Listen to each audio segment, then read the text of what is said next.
I think that's the problem with a lot of pop stars and a lot of people in this industry is people are telling you you're great all the time. Who is Justin Bieber really calling out? And why do his latest remarks about the music industry feel more like a coded message than a casual observation? Some fans are convinced it's not just a general warning. It's a calculated shot aimed directly at Benny Blanco. With Selena Gomez and Blanco's latest albums making waves, the internet is ablaze with speculation. Are some of the lyrics quiet attacks on Justin? And is this Justin's subtle way of warning Blanco to back off? Let's unpack what's really going on behind the smoke and mirrors. Justin Bieber didn't name names, but the pain behind his words said more than any headline. "It was just hurt from my previous relationship," he shared. "I think I still was dealing with a lot of unforgiveness." That admission came at a time when Benny Blanco's new album had just dropped, an album that, for Justin, hit way too close to home. Given his deep, unresolved history with Selena Gomez, hearing themes of love, healing, and moving on, now voiced by his ex and an old friend, wasn't just uncomfortable, it felt personal. It felt like betrayal dressed as art. He wasn't just listening to music. He was reliving memories he never asked to revisit. According to an In Touch Weekly report, Justin didn't just feel sad, he felt blindsided. Benny totally cut him out of his life, the source revealed, especially when he got together with Selena. For Justin, the sting wasn't just about a former flame, it was about loyalty. Or the lack of it. Blanco, once a close friend, had crossed a line. And what made it worse? The public jabs. The insider claimed that Justin was growing increasingly irritated by what felt like backhanded shots on social media. If he were pulling these stunts, the source added, he'd be crucified for it. But Selena and Benny, they get a free pass. Then came the album, I Said I Love You First, a collaboration between Selena and Blanco that was intimate, genre-blending, and instantly controversial. Fans dissected every lyric, every vocal inflection, searching for hidden meanings. And it didn't take long before whispers turned into full-blown theories. Were they throwing subliminal shade at Justin? Released on March 21st, 2025, the project featured star-studded appearances and genre-hopping production. But beyond the music, it felt like a statement, a declaration of independence, a shared narrative of escape from the very person who felt like the ghost haunting every lyric, Justin Bieber.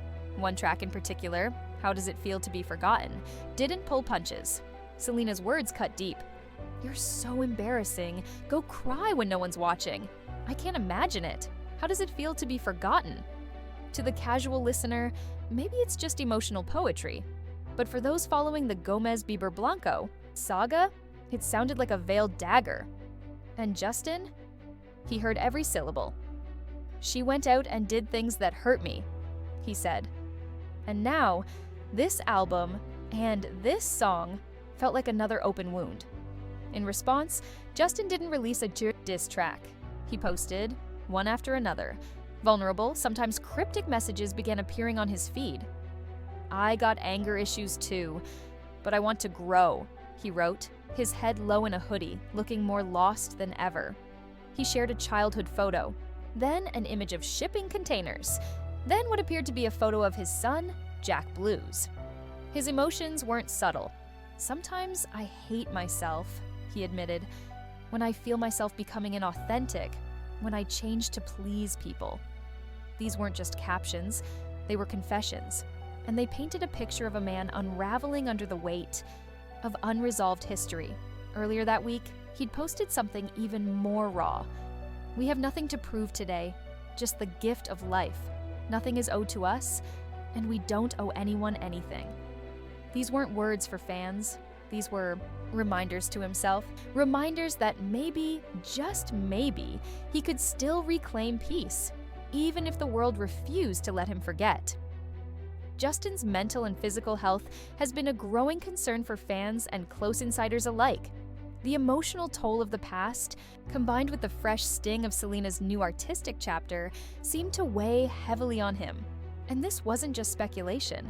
It was showing in the way he spoke, the things he shared, and more notably, the things he didn't say. His relationship with the media, already rocky, took another hit when his anger began to resurface. The same media that once followed his every move now found themselves at the center of his frustration. And he wasn't hiding it anymore. There was one particular moment that captured it all. A tense exchange with reporters turned sour when the topic shifted to Selena's new album. Justin's composure snapped. "Don't ask me about her again," he said, his tone sharp and final. It wasn't just a boundary, it was a wall, slammed shut with force. This wasn't a man trying to stir drama. This was someone trying desperately to shut out pain. For years, every camera flash, every tabloid headline had turned his personal grief into public entertainment. Now, he was done playing along. But while Justin struggled with the fallout, Selena was offering a different perspective. During a sit-down interview with Spotify ahead of the album's release, she addressed the swirling rumors directly. "Anytime I release anything," she said carefully, "the interpretation is going to be up to the audience. But I'd like to say that most of this album has nothing to do with what everyone thinks it does." Sitting beside Benny, she emphasized that the project reflected both of their pasts, and not just the remnants of a broken romance. Selena went on to explain that many of the songs were inspired by friendships, life transitions, and the quiet evolution that comes with growing up. "I've had to go through losing people," she said, "and I've gained new people. This album is about our stories, not just one relationship." Still, despite her insistence, the speculation refused to die. Maybe it was the lyrics, maybe it was the history, or maybe it was the undeniable fact that some stories are too deeply etched into pop culture to ever truly fade away. The truth is, Justin and Selena weren't just another celebrity couple. They were the couple, defined by passion, drama, and years of public highs and private heartbreaks. And that history, it still echoes in every beat, every verse, every glance. What once felt like young love quickly evolved into one of the most dissected relationships of their generation. But while the world kept replaying their past, both seemed to be reaching for something new, even if they were doing it in opposite directions. What complicates it all further is the forgotten friendship between Justin and Benny Blanco. Long before the headlines, before the album, before the ring, they were collaborators, allies, even friends. Blanco had publicly defended Bieber, calling him brave for being honest about his struggles. "He's not one of those cookie-cutter pop artists," Blanco once said. "He's real." That bond, once built on respect and mutual admiration, now appeared broken beyond repair. And fans couldn't help but ask, what happened? To understand what caused the fracture between Justin and Benny, we have to go back, not to the studio sessions or the industry politics, but to the root of it all, Selena Gomez. She wasn't just a chapter in Justin's life, she was the book. Their love story, born in the spotlight, was never just theirs. From teenage crushes to red carpet kisses, they lived a romance that felt too big to survive and too real to forget. Their relationship didn't just inspire tabloid covers, it inspired music, identity, and heartbreak that shaped both of their careers. It all started in 2009. Justin, then just a rising star, confessed Selena was his celebrity crush. What began as quiet friendship quickly turned into something deeper. By 2011, they made it official with a public debut at the Vanity Fair Oscars party. "We were so in love, nothing else mattered," Justin told Complex in 2015. He wasn't exaggerating. He described it as something that felt like marriage. And when he sang, you could hear her in every lyric. "Who did you write the song for?" an interviewer asked. He smirked. Women in general." But his voice betrayed him. Everyone knew who he meant. Their connection was magnetic and public. Selena once said she felt like his big sister wanting to protect him. She called him talented, sweet, and deeply misunderstood. She defended him in interviews and kept their bond sacred, even when dodging questions from Letterman or Oprah. But love in the public eye is never easy. Every smile, every breakup, every cryptic tweet became a headline. And behind the flashbulbs, they were two young people trying to figure it all out. Eventually, the pressure broke them. After nearly 2 years together, they split in 2012. It was messy, complicated. She had some trust issues, sources said at the time, and while they tried to reconnect, with throwback posts, surprise visits, and blurry airport photos, the damage had been done. Their love became a cycle of almosts, almost healing, almost reconciling, almost forever. Justin clung to the past through music. He dropped heartbreak anthems like Sorry, Ghost, and All That Matters, each one soaked in grief and nostalgia. Fans dissected every lyric, desperate to decode his emotions. And Selena, she did the same, admitting her ballad The Heart Wants What It Wants was about Justin. He found it beautiful, she said, but hard to hear. Despite everything, she never stopped supporting him, even when she knew she couldn't stay. But by 2015, everything was shifting. Justin was spotted with Hailey Baldwin. Selena briefly dated DJ Zed. The headlines changed, but the weight remained. And when she was asked again about Justin's music or their past, her answers grew colder. "I'm exhausted," she told a magazine. "I can't do it anymore." She wasn't angry, just done. "I care about his well-being," she added, "but I'm so beyond done talking about him." And yet, the world never stopped talking. While Selena was stepping back, Justin was still trying to hold on to memory, to music, and to the people who once meant something. Among those people was Benny Blanco. In the early years, their bond was built on creativity and respect. Collaborating on emotional tracks like Lonely, they shared a vulnerability rare in the pop world. Benny praised Justin openly, calling him authentic, brave, and deeply human. For Justin, that kind of loyalty mattered, especially in an industry where most connections are fleeting and transactional. But that loyalty fractured, quietly, then, completely. The turning point wasn't some public fallout or viral moment. It was slower, more painful. It began when Benny started getting close to Selena. At first, Justin didn't say much, but insiders noticed a shift. The messages stopped. The support faded. And by the time Selena and Benny announced their relationship, Justin wasn't just hurt. He felt betrayed. When Selena and Benny revealed their engagement in December 2024, the silence from Justin was deafening. No congratulations, no reaction, just a digital purge, a social media cleanse where Justin reportedly unfollowed Benny Blanco, Drake, The Weeknd, and others. It was symbolic, a quiet way of saying, "I'm done. I tried to make peace. I tried to move on, but you won't let me." An In Touch Weekly source confirmed it. Justin has tried so many times to make peace with them, but they keep dragging him into it. For Justin, it wasn't just about heartbreak anymore. It was about dignity, about choosing to walk away from people who wouldn't stop poking old wounds. And Benny, despite once calling Justin a friend, now stood beside the very person who defined Bieber's most painful years. Not as a collaborator, but as her future husband. And then came the music. I Said I Love You. First wasn't just an album. It was a statement. Raw, bold, and unapologetically personal. Critics praised it. Fans obsessed over it. And Justin, he took it personally. Very personally. Because for him, it wasn't just an album. It was the final nail. The confirmation that those closest to him had moved on. Without him. But what did the public think? The public didn't hold back. As soon as I said I love you. First hit streaming platforms, fan theories exploded. Social media lit up with speculation. Was this Selena's soft revenge? Were the lyrics' hidden messages meant to stir old emotions? Was Benny Blanco now not just her fiancé, but her creative partner in rewriting their shared narrative?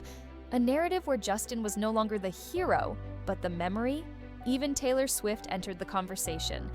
Returning from a brief break, she jumped onto Instagram and gushed over the album, tagging both Selena and Benny.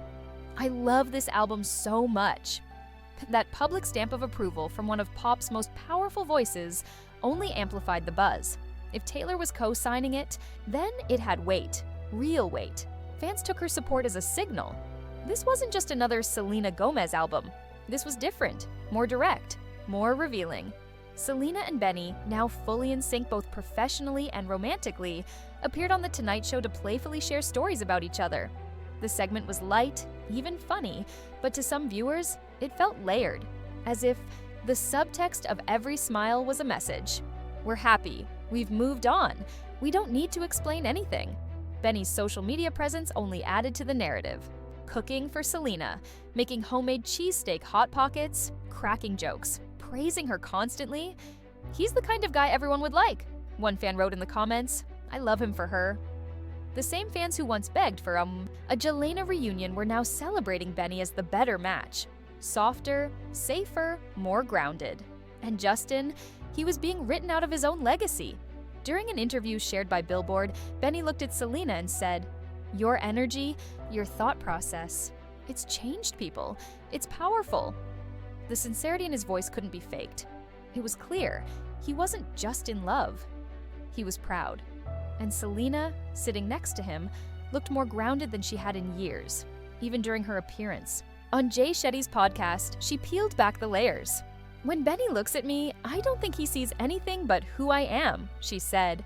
"That's rare. That's something I never had before." She called him her best friend, said he made her feel safe, and when she said, "It feels right," fans believed her. For once, it didn't feel like she was convincing herself. Selena and Benny sat down with Rolling Stone's Leisha Paul. What they shared peeled back the final layer of mystery. The album, they explained, wasn't just a set of tracks. It was a lived experience, an emotional archive, a journal written in harmony. Selena revealed that this was the most vulnerable she had ever been in a studio.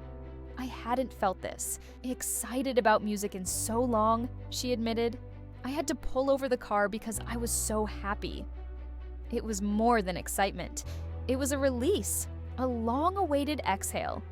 Benny, seated beside her, smiled like a man who had been waiting to say, "I told you so," because for him, the joy was mutual. "If it's making both of us happy," he said, "then hopefully it makes a few other people happy too." But this wasn't just about fan reactions. It was about how music became therapy for both of them, a way to weave their individual wounds into something whole. Selena explained that when she entered the recording process, she was frustrated, confused about her creative path, unsure of what came next. But with Benny, something shifted. She used words like comfortable, confiding, organic, language that suggested more than a working relationship. This was trust. This was healing. And from that healing came stories that blurred the line between personal and poetic. "These songs have meanings that are really just personal to both of us," she said. "They're not manufactured. They're real. That's what made the album resonate so deeply. It didn't sound like strategy. It sounded like soul.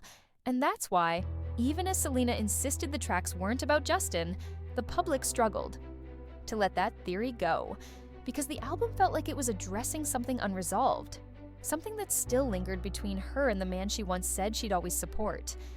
Selena doubled down, saying, "Some songs are actually about friendships. Not everything is romantic." But fans didn't hear those disclaimers. They heard lyrics like, "You said you were sorry," and "Go cry when no one's watching." And they connected dots regardless of what Selena wanted. For them, it wasn't just about what she wrote.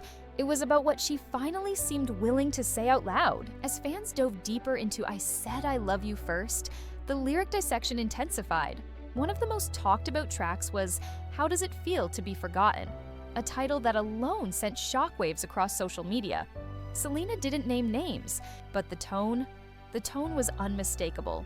Lines like, "You're so embarrassing, go cry when no one's watching," weren't subtle. To many, they felt like a direct arrow aimed at Justin's emotional past, one he'd spent years trying to move beyond. And it didn't stop there. In another track, she sings, "You walked in, big-ass grin, talking like we're friends. Honey, what were you thinking?" That lyric hit differently. Fans immediately recalled awkward run-ins and red carpet moments where Selena and Justin crossed paths post-breakup. The public smile, the private tension, it all came flooding back. It wasn't just music anymore, it was memory therapy. Then came the callback. In one pointed phrase, "Look at you, just look at you now." Fans heard echoes of her 2020 single "Look at Her Now," a song widely believed to be about reclaiming power after her breakup with Justin. The symmetry was sharp, the message even sharper. It was as if Selena was stitching past and present together, narrating her closure in real time. On social media, Selena confirmed what many had already sensed. This album was personal. In a heartfelt post, she wrote to Benny, "Thank you for being my own personal journal throughout this process. These songs represent our past, present, and future. Something I can't wait to experience with you from now until forever." It was poetic, but also decisive. There was no room left for the past. Yet just when the internet thought it had reached emotional capacity, a new twist emerged, one involving Hailey Bieber. As fans dove deeper into I Said I Love You First, the lyric dissection intensified. One of the most talked about tracks was How Does It Feel to Be Forgotten, a title that alone sent shockwaves across social media. Selena didn't name names, but the tone was unmistakable. Lines like, "You're so embarrassing, go cry when no one's watching," weren't subtle. To many, they felt like a direct arrow aimed at Justin's emotional past, one he'd spent years trying to move beyond. And it didn't stop there. In another track, she sings, "You walked in, big-ass grin, talking like we're friends. Honey, what were you thinking?" That lyric hit differently. Fans immediately recalled awkward run-ins and red carpet moments where Selena and Justin crossed paths post-breakup. The public smile, the private tension, it all came flooding back. It wasn't just music anymore, it was memory therapy. Then came the callback. In one pointed phrase, "Look at you, just look at you now." Fans heard echoes of her 2020 single Look at Her Now, a song widely believed to be about reclaiming power after her breakup with Justin. The symmetry was sharp, the message even sharper. It was as if Selena was stitching past and present together, narrating her closure in real time. On social media, Selena confirmed what many had already sensed. This album was personal. In a heartfelt post, she wrote to Benny, "Thank you for being my own personal journal throughout this process. These songs represent our past, present, and future. Something I can't wait to experience with you from now until forever." It was poetic, but also decisive. There was no room left for the past. Yet just when the internet thought it had reached emotional capacity, a new twist emerged, one involving Hailey Bieber. As the dust settled around the album's release and the viral TikTok chaos faded from trending tabs, one question still lingered. Was this really all just fan speculation? Or was I Said I Love You First a carefully coded goodbye to Justin Bieber? Justin's reaction, after all, was not just emotional, it was visceral. The unfollows, the cryptic captions, the refusal to speak Selena's name publicly, they weren't just symptoms of heartbreak. They were signals, silent protests, an unwillingness to let the media hijack his grief one more time. He wasn't angry just because of the album. He was angry because it made him feel erased, replaced, rewritten, and yet, amid all the pain, Justin never once directly attacked Selena or Benny. For someone known in his early years for public outbursts, he showed a different kind of restraint this time. The kind that comes not from indifference, but from exhaustion. He was no longer trying to fight for something that clearly belonged to someone else now. But that didn't mean he didn't feel it deeply. Selena, for her part, seemed at peace, happier, grounded. Her interviews, once emotionally guarded, now carried an air of calm resolution. She wasn't trying to prove anything. She was simply being. The album, she said, was about past and present, about love, yes, but also about evolution, about letting go. And Benny? He didn't need to say much. His actions, his unwavering support, his quiet praise, the music they built together, spoke for him. He wasn't trying to replace anyone. He was just showing up fully in the space Selena had made available. For fans, the story isn't just about a breakup or a new romance. It's about legacy, about how love once so public and powerful can ripple through time, through lyrics, through silence. And even when it's over, it never really disappears. It just changes form. So, was this album about Justin? Maybe not entirely. Maybe not even intentionally. But does that matter? Because when a wound is deep enough, any sharp sound can reopen it. The truth is, I Said I Love You Worst wasn't just an album to Justin, it was a mirror. And what he saw staring back at him hurt, and that's the real story. Not just about music, or romance, or betrayal, but about how moving on is never simple, especially when the past keeps releasing new tracks.